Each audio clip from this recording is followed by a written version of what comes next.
Explore the pivotal moments surrounding the passage of the Civil Rights Act of 1866 and the subsequent black codes that sought to undermine black freedom. Now, at that point in time, they killed the bill. Now, these same congressmen came right back again later on that year and wrote the second Civil Rights Act. And that Civil Rights Act again, once it went through the Congress, it came out. It then became the Civil Rights Act of 1866. That was the second Civil Rights Act. This time they had to tone it down some. And again, they started working the games, and they were losing their power. So they had to start putting in all this all, you all, everybody, everyone, all this broad, ambiguous language again. And they passed the act again. This time they sent it over to Andrew Johnson, and they overrode. He tried to veto it again. They overrode him, and it went into law. That law is still on the books, called the Civil Rights Act of 1866.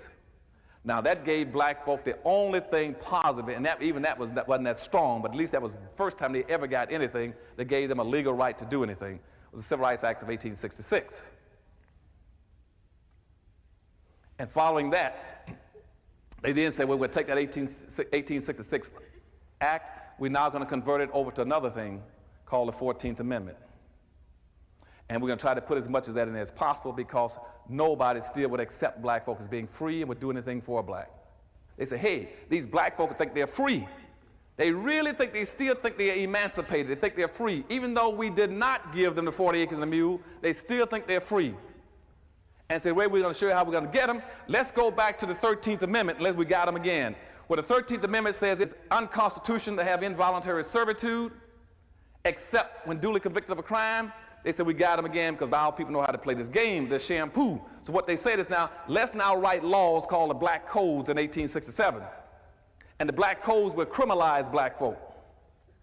And we'll put out all kind of laws to make sure we got them again. So they wrote the Black Codes throughout the South, and a lot of the northern areas enforced them. And those Black Codes then says, we got you where we want you. Because all we got to do now is put out all these laws.